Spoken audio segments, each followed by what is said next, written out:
I am here today to talk about the pregnancy portrait of Queen Elizabeth I.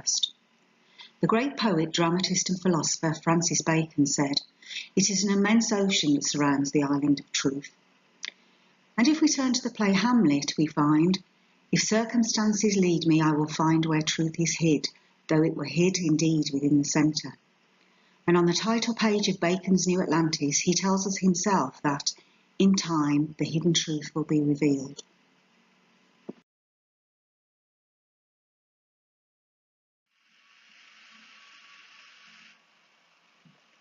The mysterious portrait, part of the royal collection which now hangs in the Haunted Gallery at Hampton Court Palace, had previously been hidden away from public view for centuries, only receiving passing comment from an elite cabal of art authorities and a curious silence by its current custodians.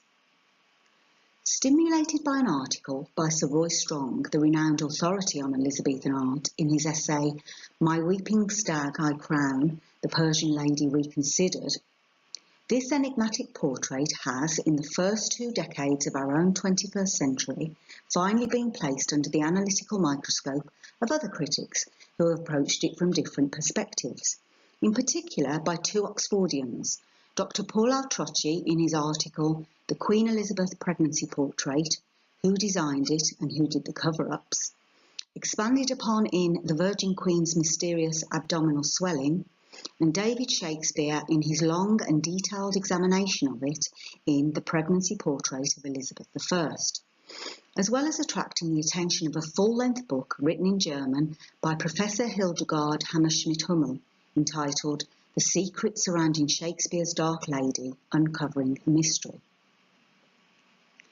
The 3 most recent independent investigators, Dr. Altrocci, David Shakespeare and Francis Carr, into the identity of the sitter of this very special portrait by Gerhardt, all identify her as a pregnant Queen Elizabeth. The royal custodians of this portrait have for several centuries kept it hidden from public view in a series of royal palaces, and the secrecy surrounding it continues to the present day. In their inquiries, Francis Carr, David Shakespeare and Dr. Altrocci have met with a very strange reaction or silence from the custodians of the most important Elizabethan painting of the era, which contains a series of intertwined secrets of the greatest historical importance.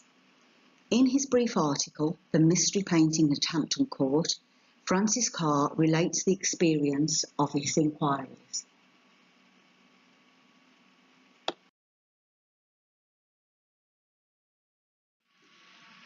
At Hampton Court, some of the Queen's 7,000 paintings are on display. Some of them are reproduced in illustrated guidebooks and on postcards. One large portrait, however, guards its secret history. At the time of his visit, he tells us there was no reproduction of it available, and no one there could give him any information, adding, "What makes the refusal of the palace to divulge any further details all the more strange is the unique nature of the painting itself. Not only is it crammed with obviously significant symbolic details, but the woman is pregnant."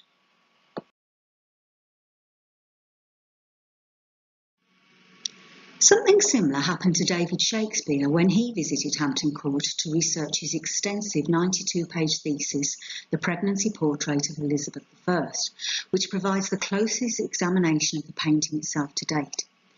He says that after viewing the painting, he made several unsuccessful attempts to contact the curator of pictures at Hampton Court Palace concerning any records kept of the work done to the painting. Met with a stony silence, he decided to conduct his own study.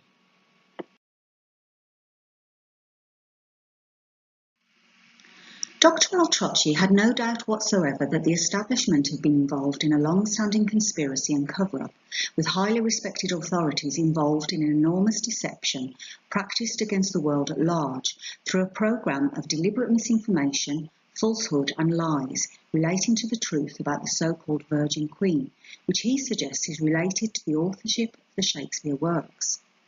It is puzzling, he says, why royal art experts have created a campaign of misinformation by claiming that the identity of the pregnant lady is unknown.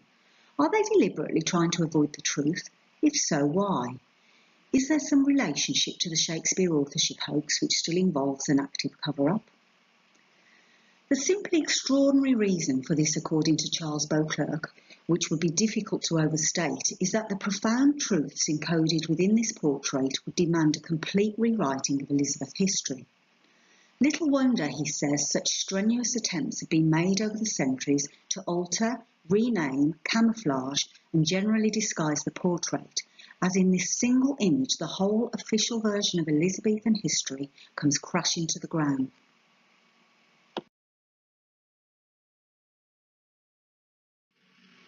What I'm going to do in the video is provide a brief description of the painting, give a short account of the history of the painting, look at the painting and its symbolism in some detail, briefly highlight some of the references and allusions to Queen Elizabeth in the Shakespeare poems and plays.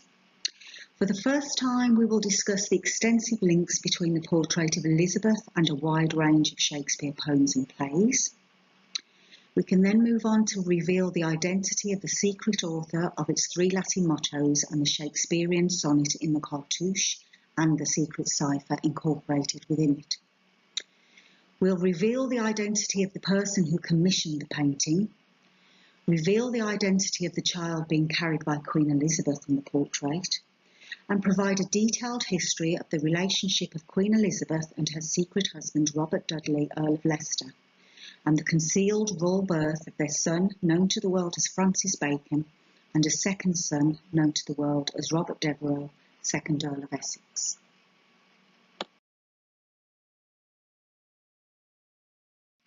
Furthermore, in addition to a large number of paintings, facsimiles and illustrations in the video, I will in particular reproduce the outer cover of the Northumberland Manuscript, which was Bacon's collection of manuscripts held at Alnwick Castle, Northumberland. These had the names of Francis Bacon and his pseudonym William Shakespeare scribbled across it, and once contained his 2 Shakespeare plays, Richard II and Richard III. Also extracts from the earliest biography of Bacon by Pierre Ambios, revealing and confirming he was the son of Queen Elizabeth. Also a portrait of Francis Bacon as a very small child, 1 to 2 years old, with a double chain hanging from his neck, with a miniature possibly depicting Robert Dudley, Earl of Leicester, with the smaller one concealing an image of Queen Elizabeth. Also a portrait of Queen Elizabeth and her son by Nicholas Hilliard. What is known as the Vestal Flame portrait of Queen Elizabeth, depicting 2 children representing Francis Tudor Bacon and Robert Tudor Devereux. Queen Elizabeth, Robert Dudley and Francis Bacon, all miniatures by Nicholas Hilliard. A triptych clearly indicating they were mother, father and son. And finally a portrait by Paul van Sommer of Francis Bacon, in which he is pointing with his cane to the Crown of England in his attire.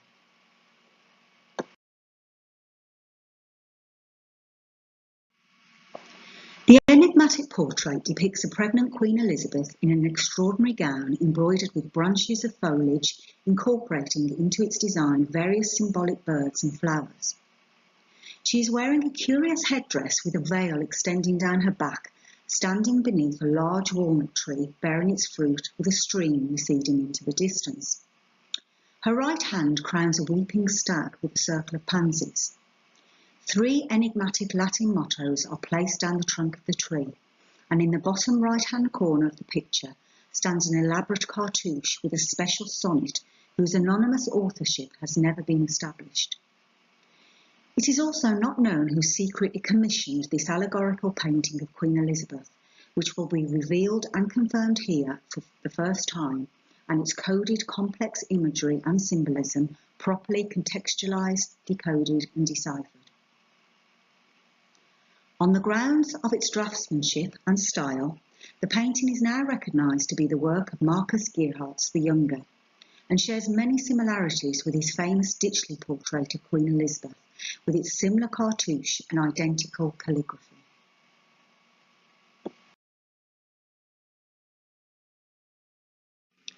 This famous Ditchley portrait of Queen Elizabeth by Marcus Geerhards the Younger is housed in the National Portrait Gallery.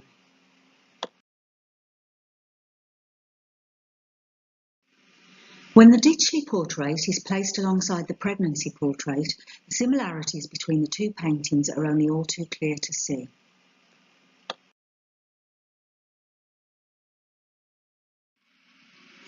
Dr. Altrocci dates the portrait between 1594 and 1604, presumably determined by the death of the Earl of Oxford in 1604, whereas Sir Roy Strong narrows it down to around 1600-1601, which fits rather nicely with his arguments linking Robert Devereux, 2nd Earl of Essex, to the painting. The early whereabouts of the portrait remain unknown or uncertain. In 1613, the Duke of Saxe-Weimar saw a portrait of what he described as a beautiful Turkish lady at Somerset House.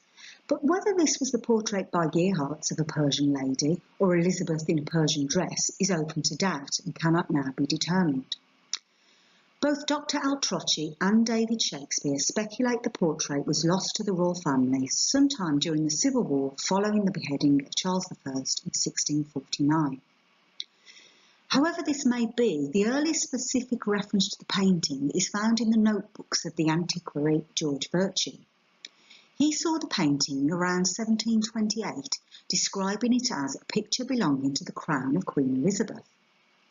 A few years later, in 1735, he records that Sir John Stanley some time ago recovered the picture of Queen Elizabeth in a strange, fantastic habit, while he was deputy to Queen Anne, from a market in Moorfields that had the mark of Charles I on the back of it, which has since been removed.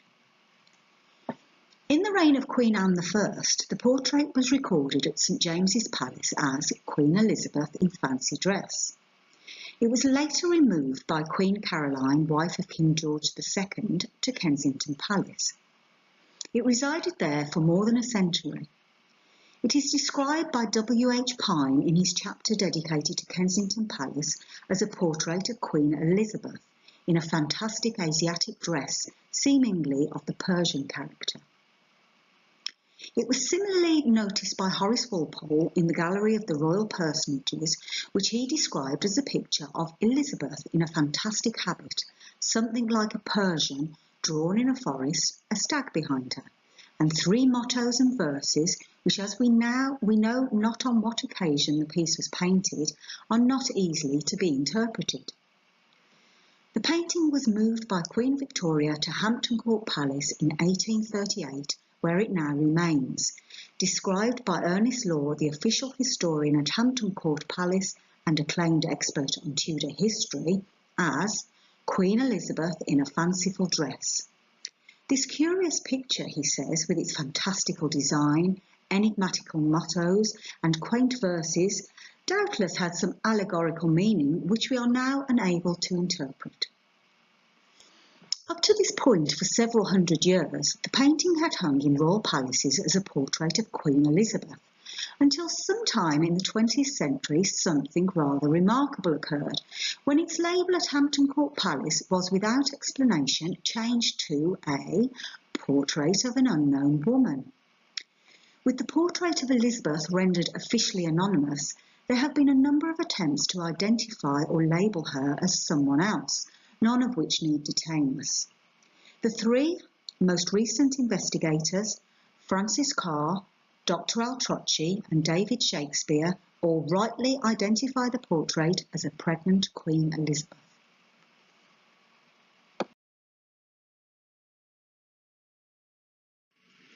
The world-renowned Elizabethan art critic Sir Roy Strong initially identified the sitter in the portrait as Elizabeth, with the Earl of Essex as the transmuted stag Actaeon.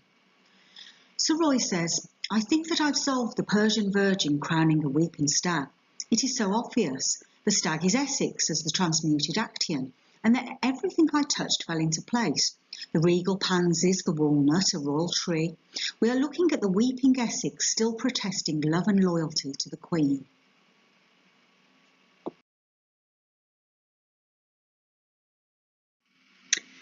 Then, in a matter of months, in his 1993 article, Sir Roy argued Sir Henry Lee had commissioned the portrait of Lady Frances Woolsingham, who he now claimed to be the sitter in the portrait, widow of Sir Philip Sidney and wife of Robert Devereux, 2nd Earl of Essex, as part of a plan to rehabilitate Essex in the eyes of Elizabeth.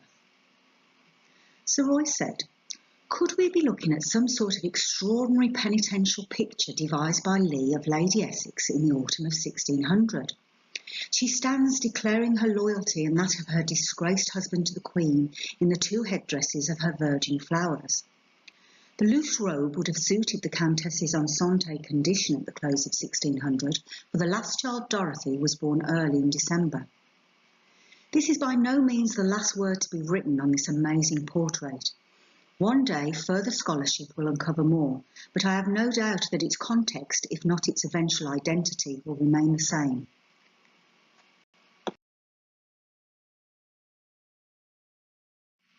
His suggestion the woman in the portrait was Lady Essex has not been well received. David Shakespeare rightly points out that the striking symbolism of the painting is not consistent with her known life, nor does the sentiment and content of the sonnet seem relevant to Lady Essex, and he tellingly asks, why indeed would she be crowning her husband? This is a view confirmed by Alison Sorby.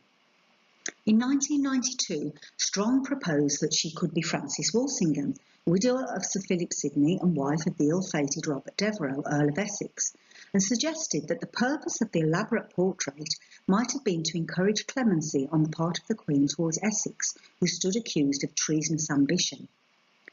It is difficult, however, to imagine the logic that would have the weeping stag, a possible metaphor for Essex as Strong postulates, being crowned in the image when this is just what he is being punished for, his attempted assumption of the throne of England. In addition, the contemporary portraits of Lady Essex, which Strong asserts are perfectly compatible, do not actually confirm a resemblance with the Persian lady.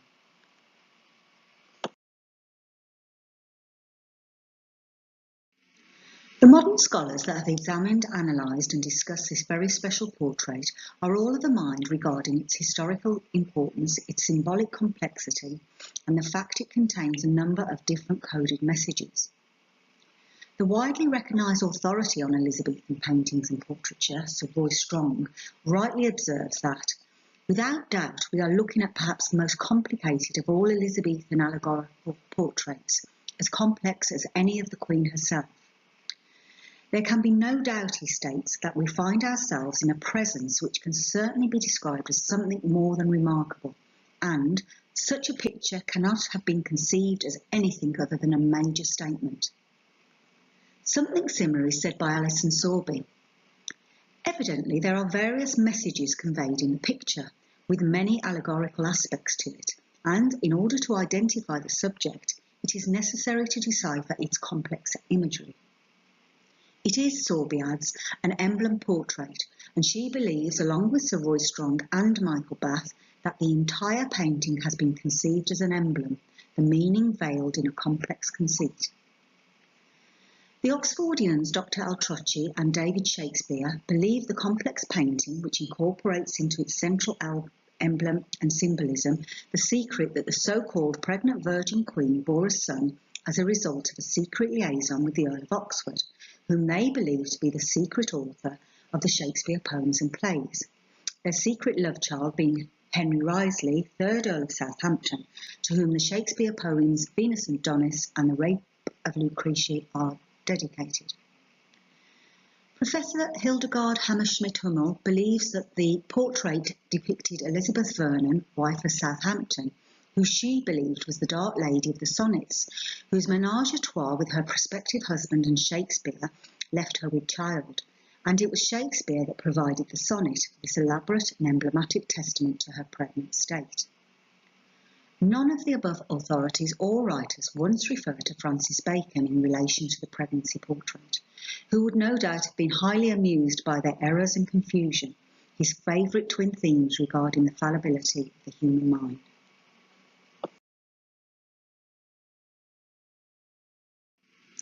Let us now turn our attention to the robe itself. The striking and remarkable robe worn by Queen Elizabeth in the portrait, which is usually described as Persian, is embroidered with interconnected motifs and symbols, consisting of birds, snails, leaves, grapes, honeysuckle and red roses. The symbol of the red rose was regularly incorporated into portraits of Queen Elizabeth. The Tudor rose symboled the united red rose of Lancaster with the white rose of York, and was adopted as the national emblem of England.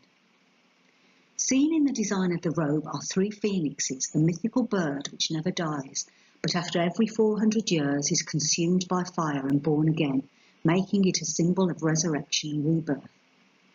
These 3 phoenixes immediately bring to mind the famous painting of Elizabeth known as the Phoenix Portrait, after the prominent phoenix jewel worn on her chest, painted as a pair with the Pelican Portrait attributed to Nicholas Hilliard.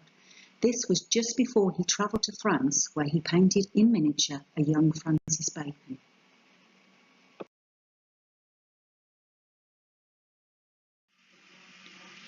These famous portraits are 2 of the most recognisable paintings of Queen Elizabeth in all her royal splendour, associated with the twin emblems of the phoenix and the pelican.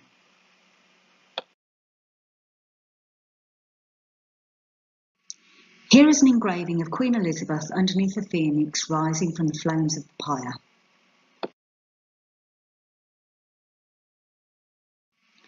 Let us now also look at the honeysuckle and grapes on the robe. The honeysuckle represents devotion and love, with the grapes symbolising blessed fertility, pointing to the ability to conceive and produce children.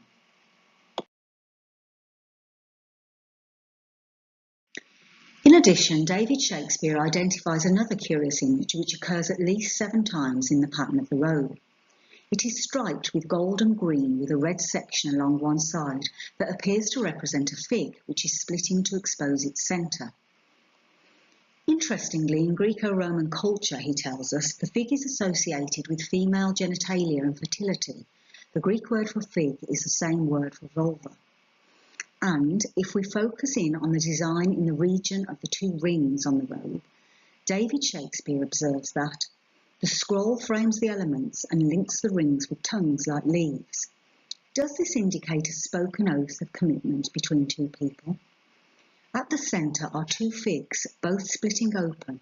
As symbols of fertility, does this signify the birth of 2 offspring? Could it be interpreted in any other way? I rather think not.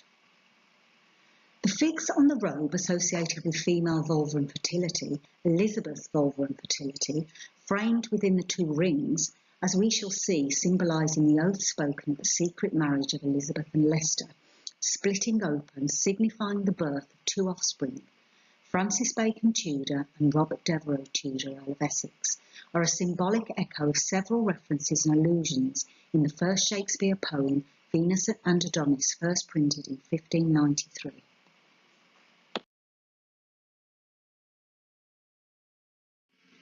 As all Shakespeare scholars and the rest of the Shakespeare world knows, Venus and Adonis is dedicated to Henry Wriothesley, 3rd Earl of Southampton.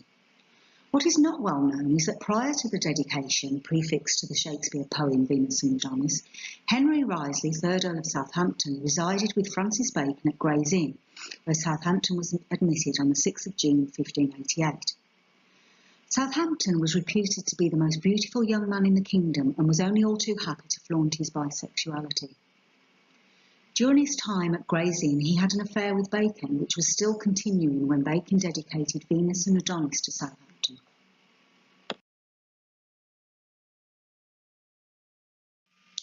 This later portrait by Nicholas Hilliard of the Earl of Southampton also captures his youthful beauty and his ambiguous sexuality.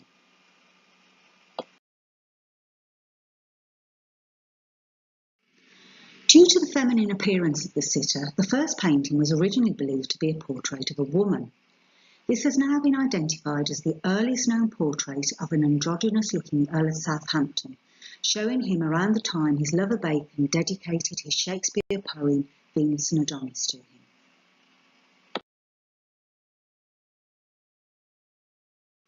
The narrative poem Venus and Adonis, published in 1593, marks the first appearance in print of the name, or more accurately the pseudonym, William Shakespeare, which is printed below the dedication to the Earl of Southampton, above which stands Bacon's enigmatic AA headpiece.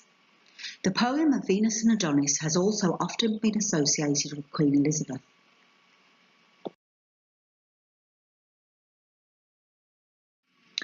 Dr. Anne Whitlock, the recognised authority on Queen Elizabeth and the Elizabethan period, writes, "From around the 1590s until the end of Elizabeth's reign, satirists would often refer to the vulva in terms of a metaphorical space, describing it in sensual detail as smooth, soft and moist, and a place of delicious, intoxicating tastes. Such sexually explicit descriptions of the Queen's genitalia in some late Elizabethan verse suggest a rejection of the Queen's self-styled cult of virginity. In Shakespeare's Venus and Adonis, Venus is the sexual aggressor, and it is she who dominates her lover Adonis and is consumed with sexual excitement. Dr. Hannah Betts points out that Venus, the goddess of love, in her attempted seduction of Adonis, a very handsome young man who would rather go hunting, is emphatically non-virginal. In the poem, Venus likens Adonis to a deer, which reminds us of the stag, the male deer in the pregnancy portrait. I'll be a park and thou shalt be my deer. Feed where thou wilt on mountain or in dale. Graze on my lips, and if those hills be dry, stray lower where the pleasant fountains lie.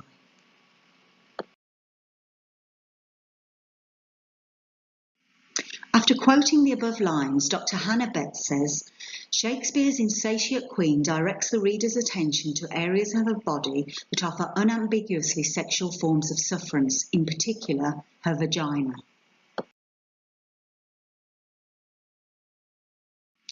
The figure of Queen Elizabeth in her Persian robe is standing beneath a walnut tree, known as a Persian walnut, which in Elizabethan times was referred to as a royal tree. The royal walnut tree is a symbol of knowledge and wisdom, these being the subjects of Bacon's Advancement of Learning and the Wisdom of the Ancients. On the branches of the tree, Sir Roy Strong points out that at the top to the right there are two small birds with peachy pink breasts, namely chaffinches, which David Shakespeare believes may signify two young men. With photographic enhancement, David Shakespeare has also identified a songbird perched on a branch, signifying a songbird in a sole Arabian tree that is of some very special importance. In 1601, for some about the date of the portrait, a long allegorical poem was issued by a little-known Robert Chester entitled Love's Martyr, together with a collection of shorter poems by other poets, including the Shakespeare poem called The Phoenix and the Turtle.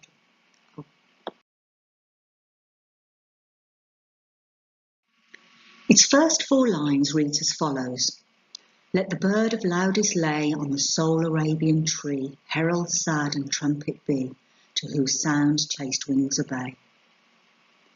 The 67-line allegorical Shakespeare poem tells the story of a mystical love between two birds, the turtle, a symbol of fidelity, and the mythical phoenix, emblem of immortality. The poem mourns the death of the phoenix and the turtle, and its theme of the mutual flame explores the complexity of the mystical union of the two dead birds. It is the most obscure of the Shakespeare poems, and as Dr. Hackett argues, it incites deciphering, with many attempting to decode the allegory via references to historical figures. The phoenix is usually interpreted to represent Queen Elizabeth, and numerous scholars believe the poem alludes to the relationship between Elizabeth and the Earl of Essex, and the events that lie behind the Essex Rebellion and his execution in 1601. Or the turtle may partly shadow Robert Dudley, with whom Elizabeth had two royal sons. Some scholars have interpreted the child given birth to by the phoenix, a new phoenix, as a reference to Elizabeth's heir James I, which of course is clearly wrong as Elizabeth was alive in 1601. In the poem, the phoenix represents Elizabeth and her heir. In its threnos, Bacon laments that she leaves no open posterity, meaning himself her concealed child and unacknowledged heir to the throne of England.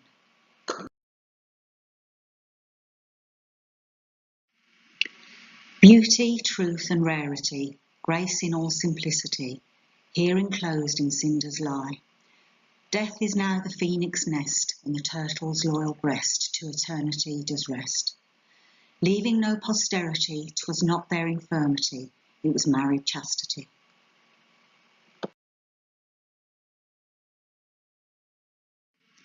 In the climax to the closing scene of his Shakespeare play Henry VIII, Bacon puts in the mouth of Cranmer a great speech in which he prophesies that the baby Princess Elizabeth, although described as a maiden phoenix, shall leave behind her a son and heir.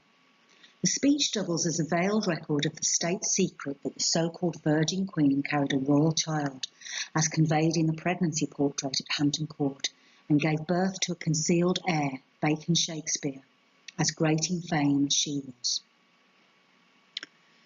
When the bird of wonder dies, the maiden phoenix, her ashes new create another heir, as great in admiration as herself. So shall she leave her blessedness to one, when heaven shall call her from this cloud of darkness, who from the sacred ashes of her honour shall star-like rise, as great in fame as she was, and so stand fixed, peace, plenty, love, truth, terror, that with the servants to this chosen infant shall then be his, and like a vine grow to him. Wherever the bright sun of heaven shall shine, his honour and the greatness of his name shall be, and make new nations. He shall flourish, and like a mountain cedar reach his branches to all the plains about him. Our children's children shall see this, and bless heaven.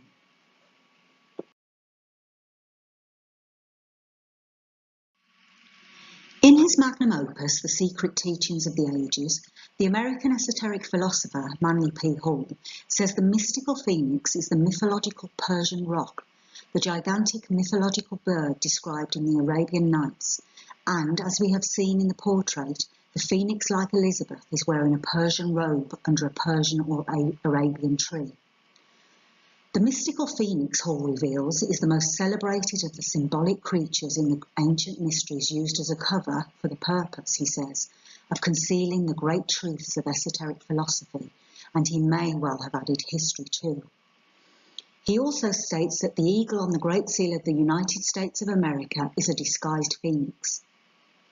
In the revealing maiden phoenix passage in Henry VIII, speaking of himself as heir of the so-called Virgin Queen, Bacon states he will make new nations in reference to Virginia, named after the Virgin Queen, site of the first permanent settlement in North America, which became the United States of America. Her son, Francis Bacon, founding father of the United States of America.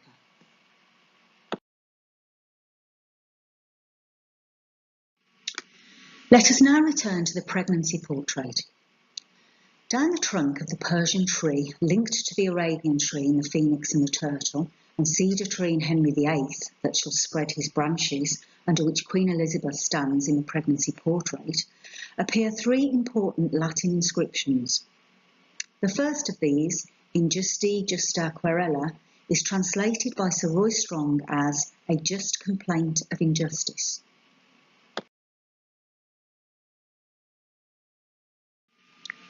The middle motto, Mea sic mihi, that Sir Roy Strong translates as Thus to me my, which with Queen Elizabeth standing alongside may mean Thus to me my Queen. Dr. Altrocci presents the following interpretation: Thus what is mine should be mine, namely the Queen.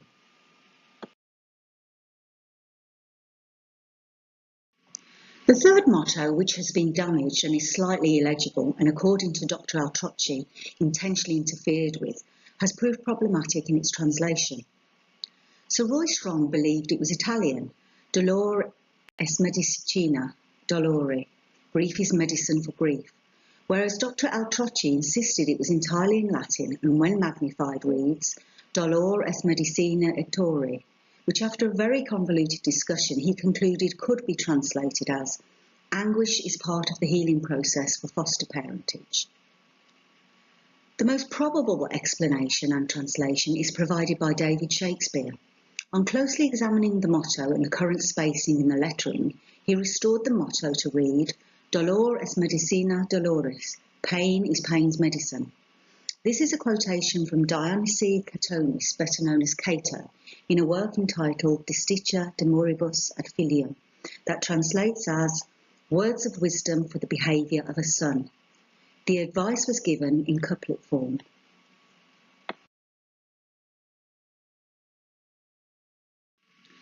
When you are wrong, then change your mind. When you are dressing a wound, pain is pain's medicine.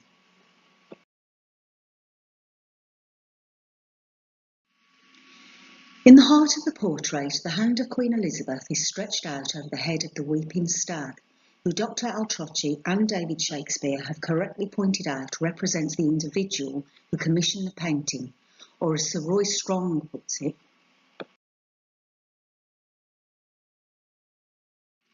We should not lose sight of the fact that the weeping stag was Actium transmuted. Could we be looking at such a metamorphosed being? Indeed, any appearance of Actium in the guise of a stag presupposes the famous encounter with the goddess Diana and her nymphs bathing. And, as in the case of the pansy, there could only ever be one Diana in late Elizabethan England, the Virgin Queen herself.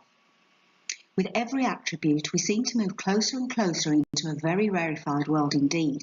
That of the Queen and her votaries and their eulogies reach their final cadences in the very last 2 or 3 years of the reign.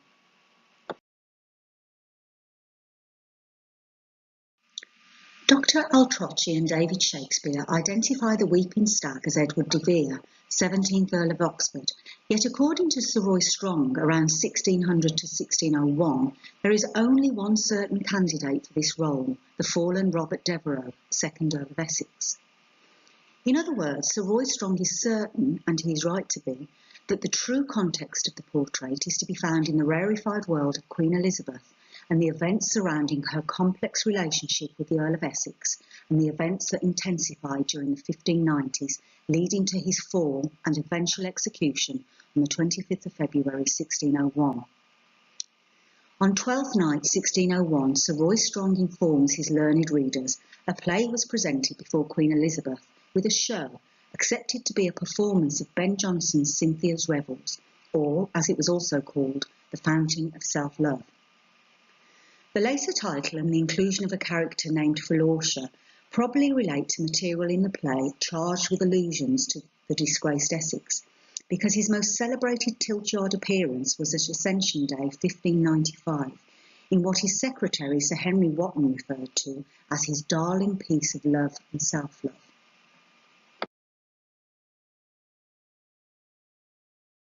At this point, it should be very carefully noted that in his 38-page article, My Weeping Stag I Crown, the Persian Lady Reconsidered, the most well-known and read account on the subject, Sir Roy Strong does not once mention the name of Francis Bacon in any way whatsoever.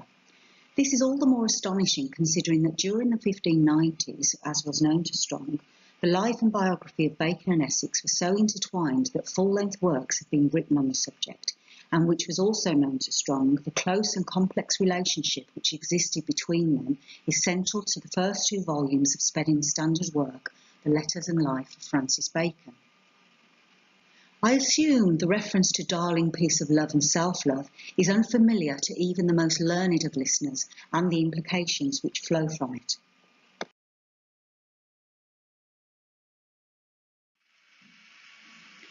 In a reference tucked away at the back of his article, Sir Roy Strong provides a note directing his readers to one of his earlier works, The Cult of Elizabeth, Elizabethan Portraiture and Pageantry, wherein he sheds a little more light on the matter on the dramatic piece of love and self-love.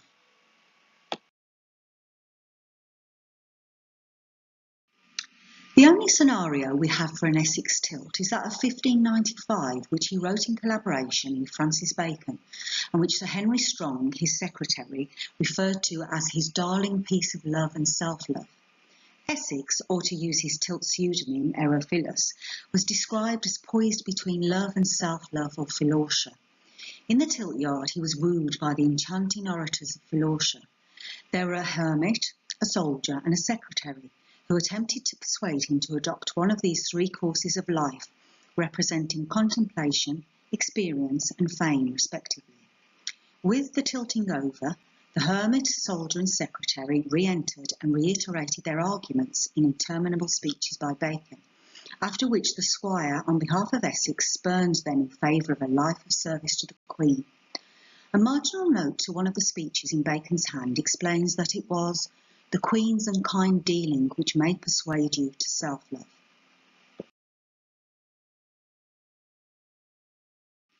In the notes to the text at the back of his work, Sir Roy Strong provides the following notes regarding the sources of information. It will be immediately apparent that the device referred to by Sir Roy Strong, Love and Self-Love, written by Bacon on behalf of Essex, wherein the ambassadors of Philautia to Erophilus present their arguments to Erophilus' squire before the Queen, presented before Elizabeth as part of the festivities celebrating her accession day, 17th of November 1595, is partly found in Spedding's Standard Letters and Life of Francis Bacon and the so-called Northumberland Manuscript.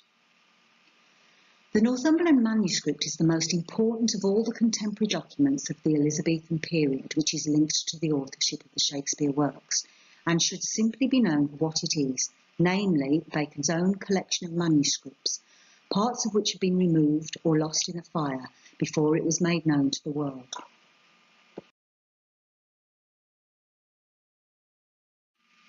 In its present state, the Northumberland Manuscript consists of a much scribbled outer cover and a number of works in manuscript written by Bacon, including Of Tribute or Giving That What Is Due, written by Bacon, most probably to be presented by the Earl of Essex as part of the celebration for Elizabeth's Accession Day in 1592. And, as referred to above, Of Love and Self-Love, written by Bacon on behalf of Essex, presented before Queen Elizabeth as part of the celebrating marking her Accession Day, 17th of November 1595. Also, a speech for the Earl of Sussex at the Tilt addressed to Queen Elizabeth that was most likely written for the Tilt at Whitehall on 17th of November 1596. It is also clear from the list of contents found on the outer cover of Bacon's collection of manuscripts that it also contains an address or letter to Queen Elizabeth and a copy of his essays, first printed in 1597, which he dedicated to his brother Anthony Bacon. It also originally held a copy of his 6 speeches which formed part of the magnificent Christmas grazing revels of 1594-5. That saw the first known performance of his Shakespeare play, The Comedy of Errors, and most importantly, it at one time held priceless manuscript copies of his Shakespeare plays, Richard II and Richard III. On the outer cover, containing its list of contents, is a large mass of scribbled writings of the utmost importance and significance to the authorship of the Shakespeare works. Down the left side of the page appears a variant of the long word in Love Labours Lost. Further down appears the line, Revealing Day Through Every Cranny Peeps, essentially line 1086 of the Rape of Lucretia, Revealing Day Through Every Cranny Spies. Furthermore, this is the only contemporary manuscript where the names of Bacon and Shakespeare appear together.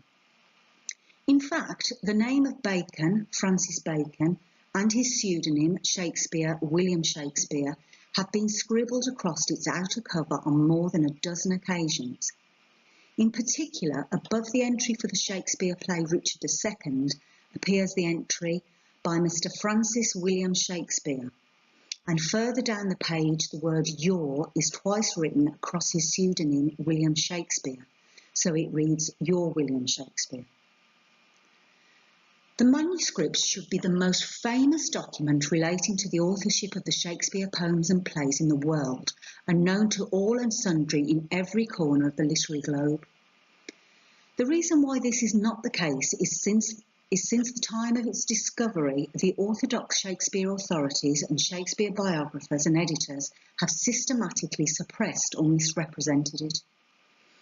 Although for some reason Sir Roy Strong did not wish to draw to the attention of his readers the outer cover and original contents of the Northumberland manuscript, or Bacon's collection of manuscripts, not least the Shakespeare plays Richard II and Richard III, at least we are now more able to appreciate fully its relation to the pregnancy portrait of Queen Elizabeth.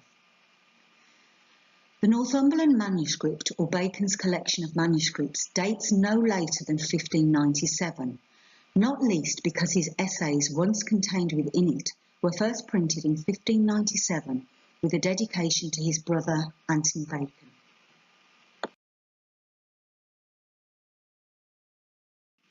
The date of Bacon's Northumberland manuscript, originally housing his Shakespeare plays Richard II and Richard III, is of critical importance. The name of Shakespeare did not appear on a title page until 1598 with Love's Labours Lost, from which a variant of its long word is scribbled on the outer cover of the Northumberland manuscript, beneath which appears a line from the Rape of Lucretia. Like Venus and Adonis, the second Shakespeare narrative poem, The Rape of Lucretia, is an erotic narrative based on Ovid's Fasti and aspects of his metamorphosis, from which the theme of the transmuted stag Actaeon is taken in the pregnancy portrait of Queen Elizabeth.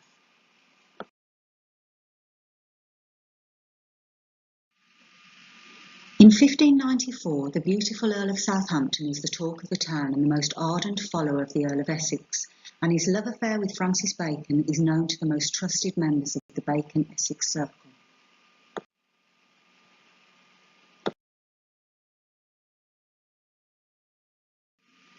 As with Venus and Adonis, Bacon dedicates the rape of Lucretia to his lover, pointing to their deep intimacy, with his love for him breathing through every line.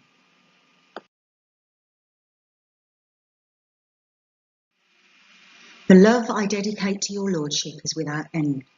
What I have done is yours, what I have to do is yours, being part in all I have, devoted yours.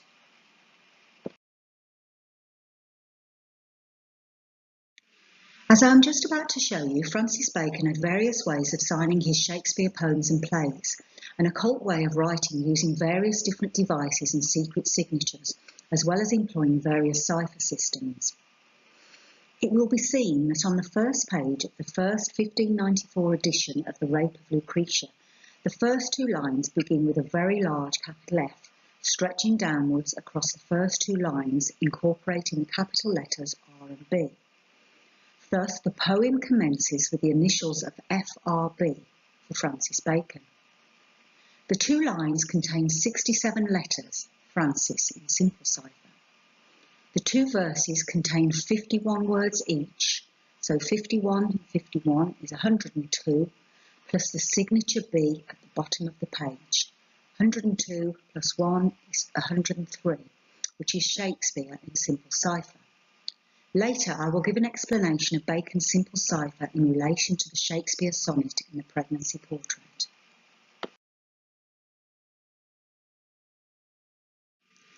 Let us now turn to the last page of the 1594 edition of The Rape of Lucretia. Now focus your attention on the last two lines of the poem. The Romans plausibly did give consent to Tarquin's everlasting banishment. Now if we draw a line from the F of Finney through the last two lines of the verse, as shown in the illustration, we get F Bacon. Thus Bacon signs the beginning and the end of his Shakespeare poem, The Rape of Lucretia.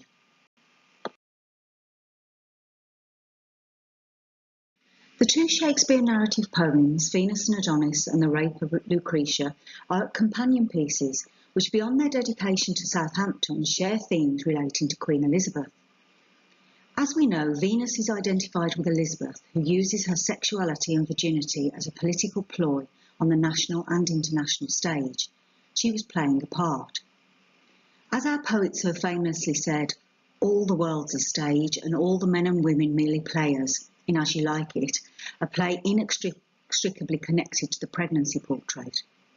The Rape of Lucretia is a political poem in which Lucretia is seen as a paragon of chastity, whose rape results in the end of monarchy, as was Queen Elizabeth, another supposed paragon of chastity or virginity, whose monarchy was, at the time of the publication of the poem, also coming to an end.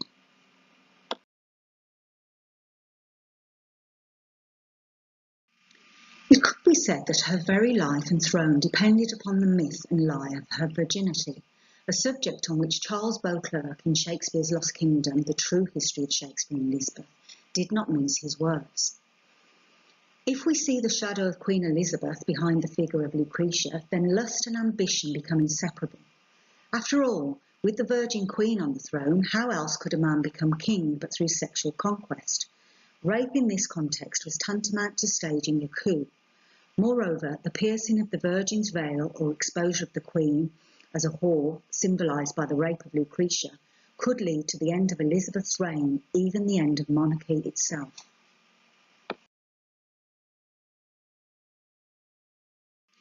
It will be recalled that Bacon's manuscript collection, otherwise known as Northumberland Manuscript, containing a number of letters and dramatic devices written on behalf of Essex addressed to Elizabeth, which held copies of the two Shakespeare plays, Richard II and Richard III, dates no later than 1597.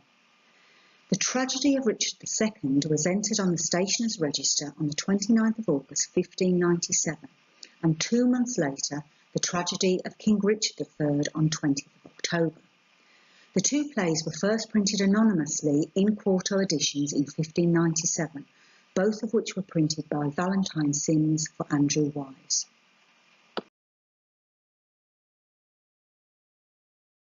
With its villainous titular character Richard III modelled upon the characteristics and physical appearance of Bacon's cousin, the crooked hunchback and devious politician Sir Robert Cecil, the individual that many of Bacon's editors of his essays have repeatedly pointed out, he was also alluding to in his essay of deformity.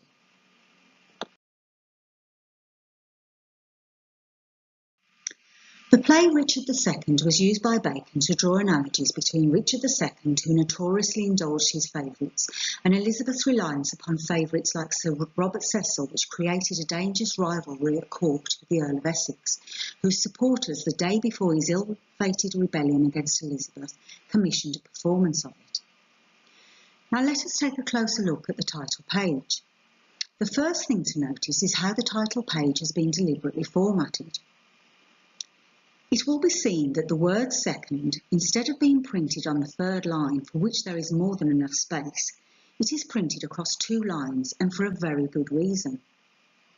The 2 lines above the word Lord begin with the letters B and A, and the first 3 letters of cond.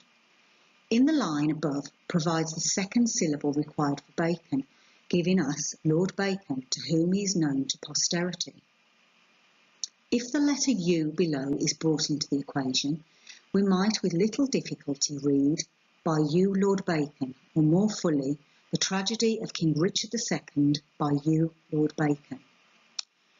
Furthermore, the page is divided into 3 sections. It will be noticed that the above section contains 33 letters. 33 is Bacon in simple cipher. Unlike the top section, which is printed in Roman letters, the middle section is printed in italic letters. 78 italic letters to be precise, so 33 and 78 is 111, which is Bacon in K cipher. In the bottom section, there are 104 letters minus the emblem, so 104 minus 1 gives us 103, which is Shakespeare in simple cipher. The whole page contains 215 letters, which minus the 4 digits in the date is 211, which is a split double simple and K cipher for Francis Bacon 100 and Bacon 111.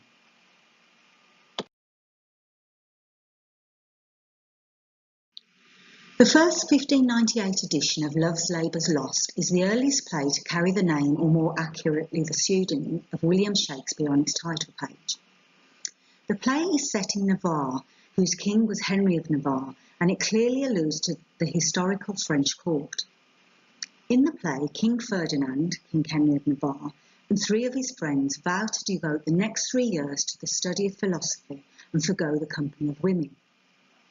They have, however, forgotten the arrival of a diplomatic mission of the Princess of France with 3 of her ladies.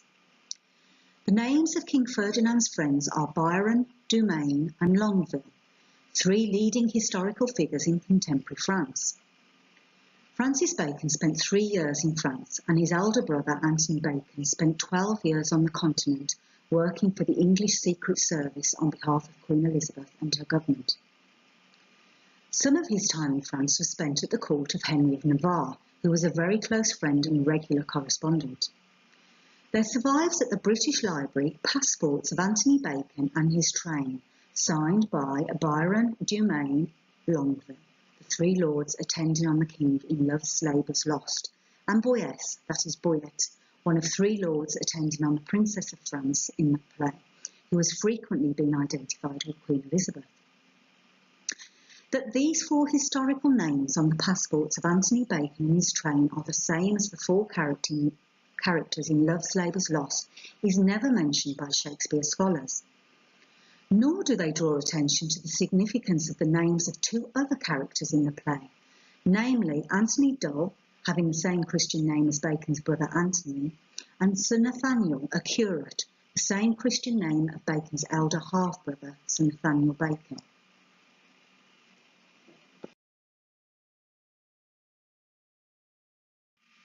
The play Love's Labour's Lost is renowned for its highly sophisticated use of language and verbal ingenuity, its oblique allusions, English and Latin puns, some understood by the cognoscenti. Let us just take a look at one of them. It will be recalled that the unusual long word appears on the outer cover of Bacon's collection of manuscripts, the Northumberland manuscript, a variant of the long word in the play.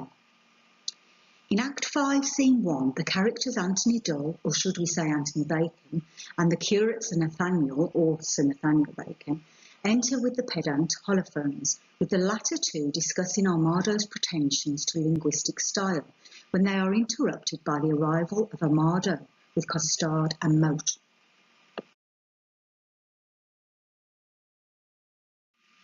Monsieur, are you not lettered?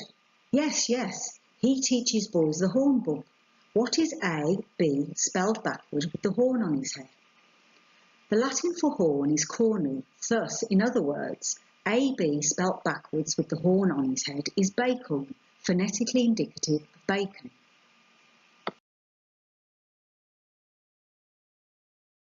Also, many Shakespeare scholars have pointed out that Queen Elizabeth haunts the deer hunting scene in Act 4, Scene 1 of the play, which is discussed in the following scene by Holofernes and Sir Nathaniel in absurd scholastic terms to the consternation of the Constable Anthony, characters named after Sir Nathaniel and Anthony Bacon.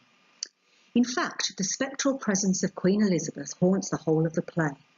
In the recent Arden edition of Love's Labour's Lost, its editor, Professor Woolsingham, points to the lines, "O vile, then, as she goes, what upward lies? The street should see as she walked overhead," an allusion to the Ditchley portrait of Queen Elizabeth, which, as we know, shares a similar cartouche with sonnet and identical calligraphy with the pregnancy portrait of Queen Elizabeth.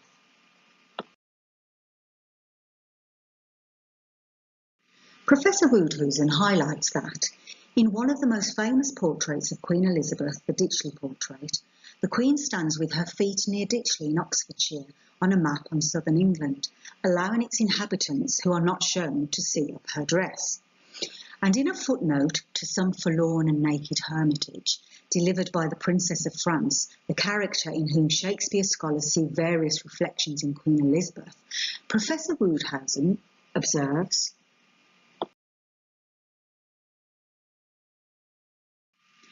drawing on medieval imagery, Elizabethan courtiers like Sir Henry Lee, during the Queen's visit to Ditchley in 1592, associated withdrawal from the court with becoming the hermit. He might well have added that Bacon's dramatic device written on behalf of the Earl of Essex, of Love and Self-Love, performed before Queen Elizabeth, that commences with the hermit's speech in the presence, in which Bacon praises a life of study and contemplation, the same theme associated by Professor Woodhusen with the Ditchley portrait, twin of the pregnancy portrait of Queen Elizabeth.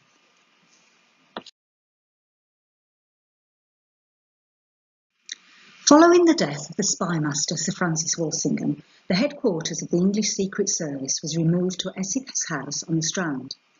Here, the Earl of Essex acted as kind of de facto Foreign Secretary, with Francis and Anthony Bacon joint heads of foreign and domestic intelligence.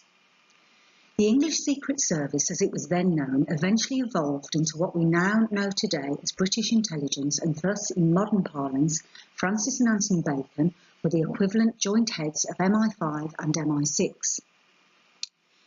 From their headquarters at Essex House, Francis and Anthony controlled a vast network of spies and intelligencers operating at home in England and all over the continent of Europe.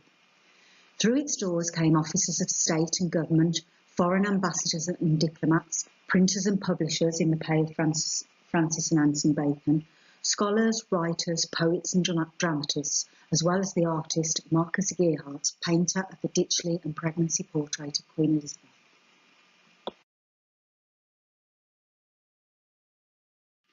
The painter Gerhardt was evidently in the pay of the heads of the English Secret Service, and in the Earl of Essex he had a major champion and patron, and, of course, during this period he painted the pregnancy portrait of Queen Elizabeth. There are at least 3 surviving paintings of the Earl of Essex by Marcus Gerhardt the Younger, painted somewhere between 1596 and 1599.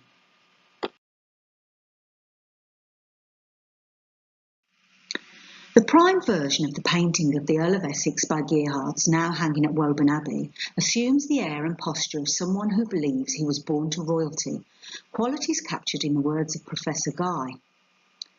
Painted from life in the closing months of 1596, in the portrait Essex affects a regal bearing as if he were himself a king, his head and shoulders leaning slightly forwards and dressed in a white satin doublet and hose, sporting the insignia of the Order of the Garter and clutching his sword. The image is that of a man who felt himself born to greatness and at liberty to ignore Elizabeth's commands.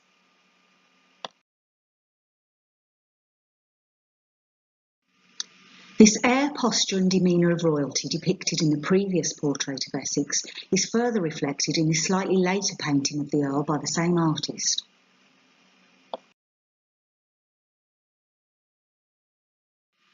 Furthermore, another not so well-known portrait of Queen Elizabeth was painted by Gerhardt, dated around 1597, possibly commissioned by Essex and Francis Bacon. For his 3 paintings of Essex, he must have before and after visited Essex House on a very regular basis for a number of years, and was no doubt in the secret confidence of Francis Bacon.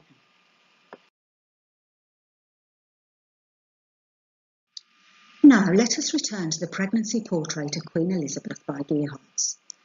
The scholars Sir Roy Strong, Dr. Altrocchi, David Shakespeare and Alison Sorbet and others that have examined and discussed the pregnancy portrait have all briefly highlighted the link between the weeping stag and a passage in the Shakespeare play As You Like It and Ovid's account of Actaeon's metamorphosis into a stag.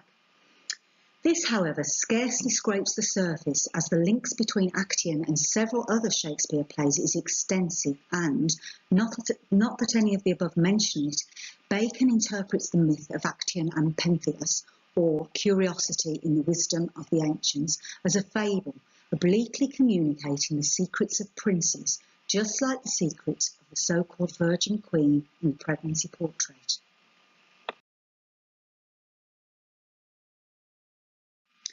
The myth that pierces to the heart of Shakespeare's relationship with Queen Elizabeth, writes Charles Beauclerk, is the tale of Actaeon, the young hunter who stumbled upon the virgin goddess Diana, goddess of the hunt, associated with fertility and childbirth, bathing nude with her nymphs.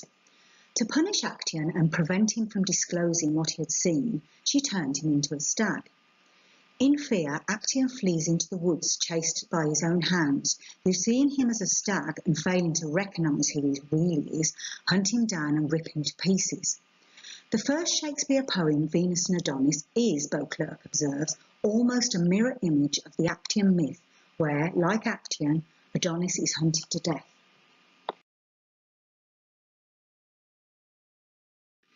This motive of Actaeon's metamorphosis into a stag was a recurring theme from the early Shakespeare plays written throughout the 1590s and beyond, during the period leading up to the date the pregnancy portrait of Queen Elizabeth was painted, with its own weeping stag that is central to one of the greatest secrets in Elizabethan history.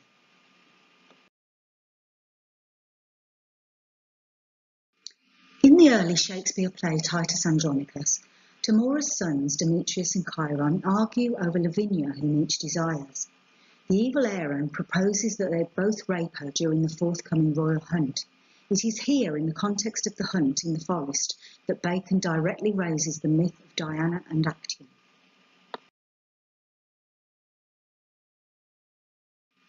Saucy controller of my private steps, had I the power that some say Diane had, thy temples should be planted presently with horns, as was Actaeon's, and the hounds should drive upon thy new transformed limbs, unmannerly and intruder as thou art. Jove, shield your husband from his hounds today. 'Tis pity they should take him for a stag.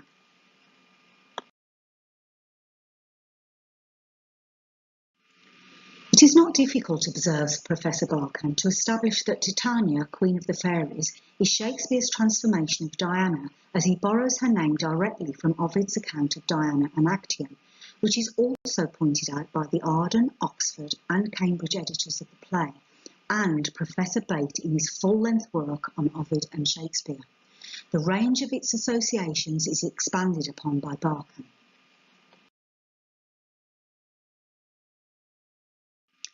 In his great Ovidian comedy, A Midsummer Night's Dream, Shakespeare juxtaposes all the profound associations of the Actian myth with the comic tradition concerning men who become first spiritually and then physically jackasses.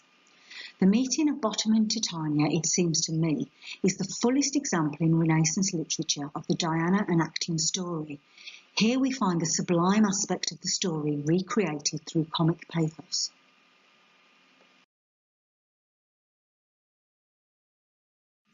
In The Merry Wives of Windsor, which contains pointed allusions to Bacon's aunt, Lady Elizabeth Cook Hoby Russell's dispute with her neighbour Richard Lovelace, he again recalls the Actian myth when Pistol warns Ford that Falstaff has designs upon his wife.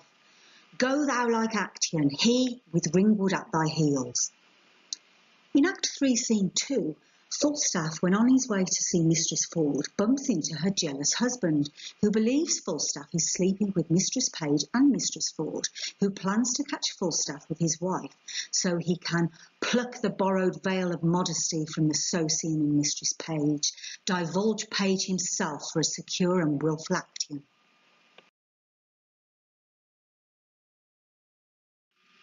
In the final act of the play, Bacon presents a burlesque of the Actian myth in connection with the legend of Herne the Hunter, as explained by Professor Stedman.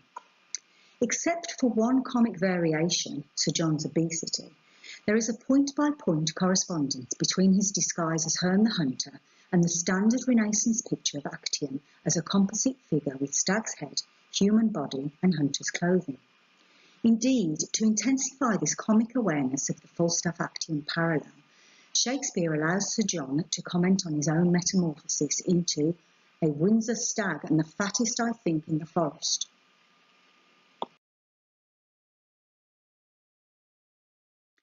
As pointed out by the scholars who examined the pregnancy portrait of Queen Elizabeth, the weeping stag scene appears in the second act of As You Like It, the play in which Robert Dudley, Earl of Leicester, shadows both Duke Senior and Sir Rowland de Boys, where Queen Elizabeth is transmuted into the figure of Rosalind and the Earl of Essex is alluded to repeatedly against a background of Elizabethan iconography and emblems, which in some ways feels like an expansive canvas of the pregnancy portrait, where these figures, emblems and iconography are condensed into a smaller compass. The play was entered in the Stationer's Register on the 4th of August 1600 and is generally believed to have been written and completed around 1600 to 1601. The date, according to Sir Roy Strong, Gearhart painted the portrait depicting Weeping Stag, here referred to in As You Like It.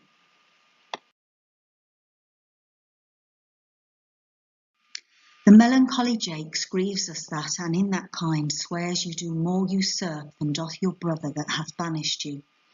Today my Lord of Amiens and myself did steal behind him as he lay along under an oak, whose antique root peeps out upon the brook that brawls along this wood, to the which place a poor sequestered stag, that from the hunter's aim hath taken a hurt, did come to languish. And indeed, my lord, the wretched animal heaved forth such groans that their discharge did stretch his leathern coat almost to bursting, and the big round tears coursed one another down his innocent nose in piteous chase. And thus the hairy fool, much marked of the melancholy Jakes, stood on the extremest verge of the swift brook, augmenting it with tears. The first quarto of Hamlet was entered in the Stationer's Register on the 26th of July 1602 and appeared in a quarto edition in 1603, the year Queen Elizabeth died on the 24th of March. This first quarto contains only 2,200 lines, with the following passage that also alludes to the weeping stag, as depicted in the pregnancy portrait.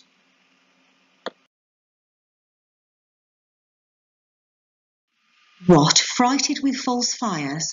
Then let the stricken deer go weep, the heart ungalled play. For some must laugh while some must weep, thus runs the world away.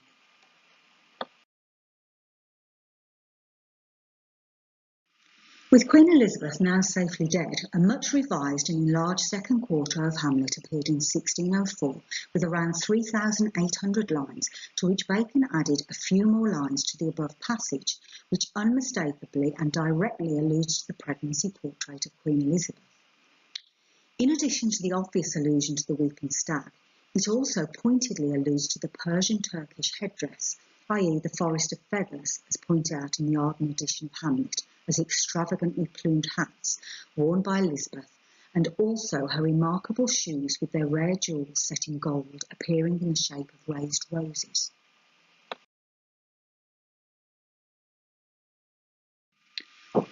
Why, let the stricken deer go weep, the hart and galled play, for some must watch while some must sleep, thus runs the world away. Would not this, sir, and a forest of feathers, if the rest of my fortunes turn Turk with me, with provincial roses on my raised shoes, get me a fellowship in a cry of players?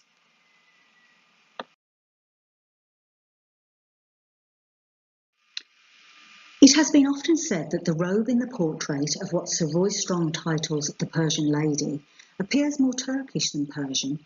Modern-day Turkey was one time part of the Persian Empire. And this is how David Shakespeare, who overlooks the passage in Hamlet, describes the strikingly fabulous shoes in the pregnancy portrait of Queen Elizabeth.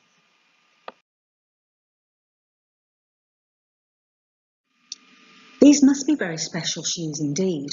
The artist has had to perch his subject on a considerable slope in order to display them, while at the same time giving the impression of a full-length robe. The shoes are adorned with blue pearls, the rarest of all, and the fact that they are all the same shade of blue must have made them even more valuable.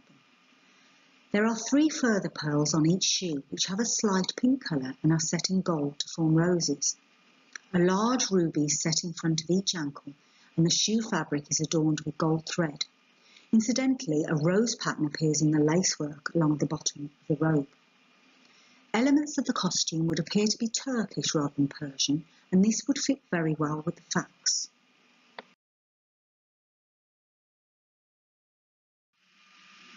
I would like to take the opportunity to show a very rare and important engraving of Francis Bacon with his hand on the figure of an actor, his mask, William Shakespeare, holding in his left hand a closed book, namely the Shakespeare works, with, of course, his immortal play Hamlet with its striking allusions to the pregnancy portrait of Queen Elizabeth.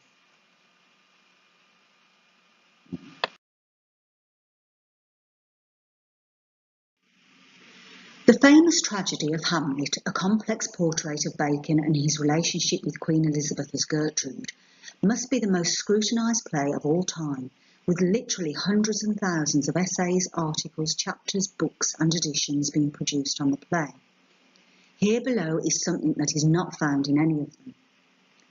The first line prior to the commencement of the play has the pregnant stage direction, enter Bernardo and Francisco, 2 sentinels, followed by Bernardo asking Francisco the profoundly meaningful question in the first line of the play, "Who's there?" To which I am now about to reveal the secret hidden answer. Francisco is the Spanish and Portuguese form of the masculine name Franciscus that corresponds to the English name Francis, who is entered in the baptismal register at St Martin's in the Field as Franciscus Bacon. The name of the one sentinel, Francisco, Francis, alongside the chosen name of the other sentinel, Bernardo, Bernard or Bernard in English, is doubly significant. The 2 names placed together as Francis Bernard have the same initials of Francis Bacon, as well as phonetically suggesting his name. The names Francisco and Bernardo also contain an anagram of Francis Bacon. So, in answer to the profound question, "Who's there?" the answer is Francis Bacon, secret concealed author of Hamlet.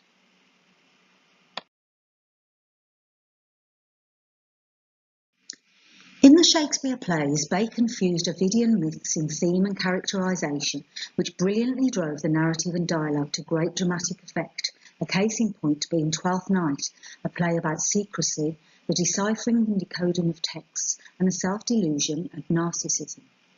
The play is dominated by Malvolio, who is based upon Bacon's cousin, Sir Thomas posthumously Hoby, son of his aunt Lady Elizabeth Cooke Hoby, younger sister of his mother, Lady Bacon, and it will be recalled one of its characters is named Antonio, the Christian name of his brother, Anthony Bacon.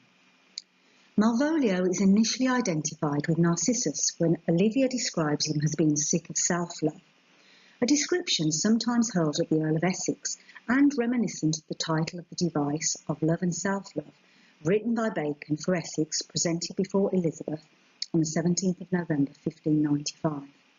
The opening narcissistic speech by Orsino, which sets the tone and the theme of the play, is immediately followed by Orsino's Actian sequence, or the allusion to the Actian myth.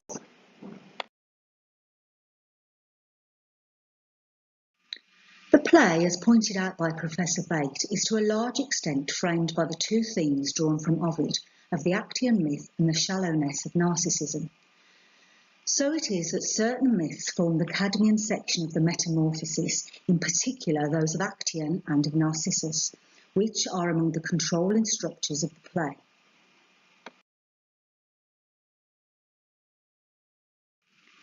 This fused theme of narcissism and the Actian myth, observes Professor Lerac, repeats the motive of Actian's metamorphosis in a burlesque mode with the trapping and baiting of Malvolio, who, in his lust, dwells on the prospect of Olivia naked in his daybed, and she has been associated with Diana when first referred to in the play.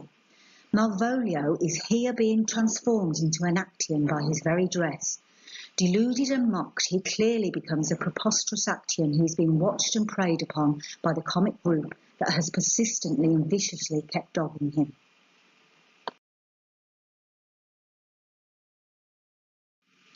This fusion of themes and imagery, narcissism and the Actian myth, is not just confined to the character of Malvolio, but is also present in the dual character traits of Orsino.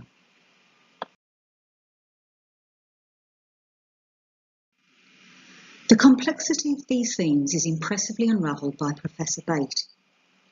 If the noble Orsino is to be read as Actian in that he is hunted by the dogs of his own desires, the steward may be viewed in terms of the myth's implication that it is dangerous to lift one's eyes above one's rank. In the box tree scene, instead of seeing Actian spying on Diana, we watch an Actian figure being spied on himself as he fantasises about his Diana's desire for him. As Malvolio interprets the meaning of the I in the letter, Fabian remarks, "Ay, and you had any eye behind you, you might see more detraction at your heels than fortunes before you." The pun concentrates the double identity of Malvolio as Narcissus, the self-obsessed I, and Actian, the desiring I.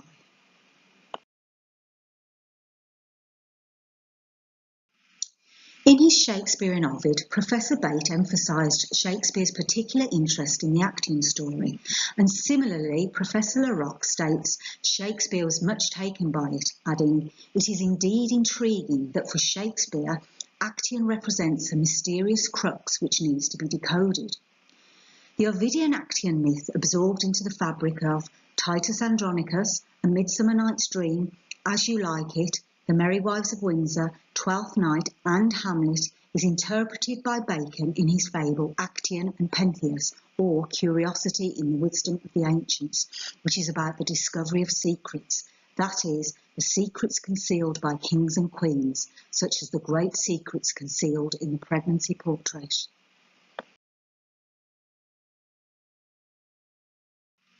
Actian and Pentheus, or Curiosity. The curiosity and unhealthy appetite of man for the discovery of secrets is reproved by the ancients in two examples, one of Actian, the other of Pentheus. Actian, having unawares and by chance seen Diana naked, was turned into a stag and worried by his own dogs. The first of these fables seems to relate to the secrets of princes, the other to the secrets of divinity. For whoever becomes acquainted with a prince's secrets without leave and against his will is sure to incur his hatred, and then, knowing that he is marked and that occasions are sought against him, he lives the life like a stag, a life full of fears and superstitions. Often too it happens that his own servants and domestics, to curry favour with the prince, accuse and overthrow him. For when the displeasure of the prince is manifest, a man shall scarcely have a servant but will betray him, and so he may expect the fate of Actian. This interpretation of the myth of Actium, with its central theme of secrecy, represents a textual commentary on the pregnancy portrait of Queen Elizabeth and the life of the hidden individual who commissioned the painting, wherein he is transmuted into the form of a stag, who lived much of his life in fear as a concealed bastard child of its royal sitter, a marked man hunted like Actium by those who knew of his royal status.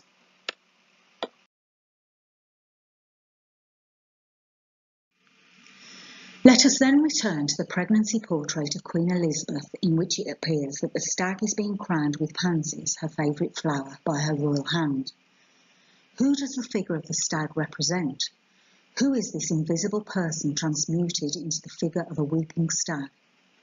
It is Francis Tudor Bacon, the concealed son and heir of Robert Dudley, Earl of Leicester, and his wife, Queen Elizabeth, the heir to the royal crown, whose birth was kept secret by the so-called Virgin Queen. For private and political reasons, throughout her reign, she never officially or publicly recognised him, and thereby denied Francis Tudor his rightful succession. This is why he, Francis Tudor, is transmuted into the weeping stag in the pregnancy portrait, because in truth and reality he was never, as he should have been, actually recognised and crowned Francis I, King of England.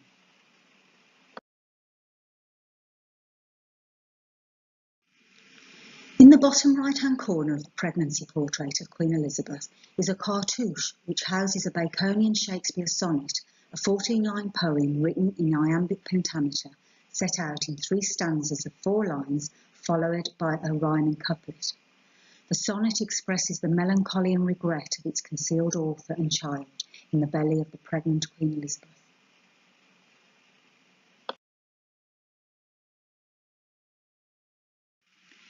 Its first verse reads, "The restless swallow fits my restless mind, in still reviving, still renewing wrongs. Her just complaints of cruelty unkind are all the music that my life prolongs." In Christian symbolism, the swallow represents the dual resurrection and incarnation of Christ, and is a symbol of fertility and maternal instincts associated with the images of the child votive. In folklore, the swallow was used for fertility rituals based on its association with early marriage in life. It also symbolises leaving the past behind to release yourself from the pain you have suffered, which still torments his restless mind in still reviving and renewing wrongs of the past, his concealed birth and denial of his birthright as son and heir to the royal throne of England. The melancholy tears of the weeping stag represent his own silent tears and unknown anguish over the loss of his royal inheritance.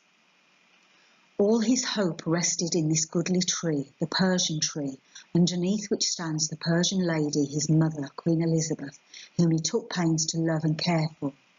But he now knows that it was all in vain, for now, too late, he realises he will forever flounder on the shales or cruel rock of fate, where the kernels, the central most important thing, his status as her son and heir to the royal crown of England and his rightful posterity, will be inherited by others. He has every right to complain as he remains unacknowledged and disinherited, and fears this will be all the fruits this royal tree, his royal mother, Queen Elizabeth, bears and bequeaths him.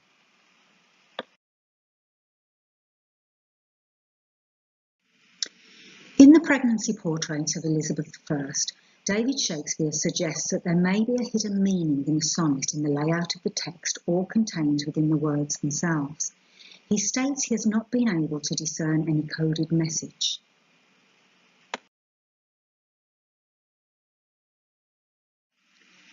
It is possible that there may be a hidden meaning in the layout of the text, in addition to any that are contained within the words themselves. I have not as yet been able to define any coded message. So, for those with a skill in decoding ciphers, here is a challenge. David Shakespeare is right to suspect the presence of ciphers in the Shakespeare sonnet. Around or not long after the date Bacon commissioned Gerhardt to paint this extraordinary allegorical portrait of his mother, Queen Elizabeth, he began organising and writing the first of the 2 books of the Advancement of Learning in July 1603, which on completion of the second was first published in 1605.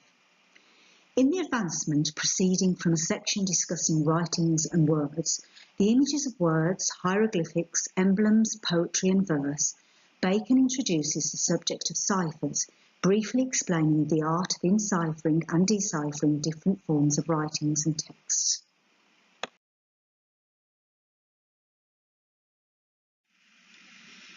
In this passage, Francis Bacon refers to his simple and case cipher systems, which, as we are about to discover, he secretly incorporates into the sonnet in the pregnancy portrait of Queen Elizabeth.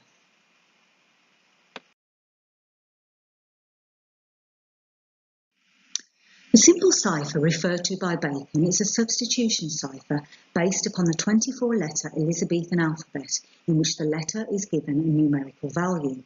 So, for instance, Francis is 67 in simple cipher and Tudor is 74. For the purpose of revealing the hidden cipher in the cartouche, I've placed down the left side the number of words in each line and in the right side the number of letters in each line.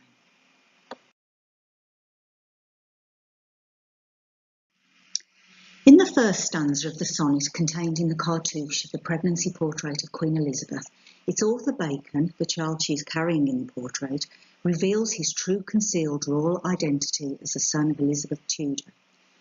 The first stanza contains a total of 141 letters, Francis Tudor in simple cipher. Stanza number 1 contains 27 words and 141 letters, giving a total of 168, which minus the 1 for the stanza equals 167, a split simple cipher, 167, for Francis Bacon, Francis. The 141 letters in the first stanza, added to the 36 words in the third, 141 plus 36 equals 177, William Shakespeare in simple cipher. The 141 letters in the first stanza, added to the 74 letters in the couplet, gives a total of 215, which minus 3 stanzas and 1 couplet, so 215 minus 4, equals 211, a split simple case cipher for Francis Bacon, 100, Bacon, 111. The total of words in the second and the third stanza, 30 plus 36 equals 66, a split simple cipher for Bacon, 33, Bacon, 33. In the couplet, the 74 letters minus the 18 words equals 56, Fr. Bacon in simple cipher. The whole Shakespeare sonnet housed in the cartouche of the pregnancy portrait of Queen Elizabeth has a total of 111 words, Bacon in case cipher. Thus, the deciphered message appears clear. The pregnant Queen Elizabeth gave birth to concealed royal son Francis Tudor, known to the world as Francis Bacon, the secret author of the Shakespeare poems and plays.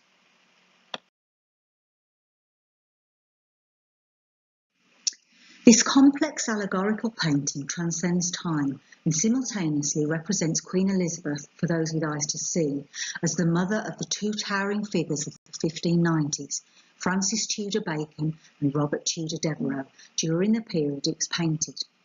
And it specifically represents her as pregnant with her first son Francis by Robert Dudley, Earl of Leicester, from around the time of mid to late 1560 through to his birth on the 22nd of January 1561. The evidence for this explosive historical secret will be revealed and set out in detail in the second part of the pregnancy portrait of Queen Elizabeth.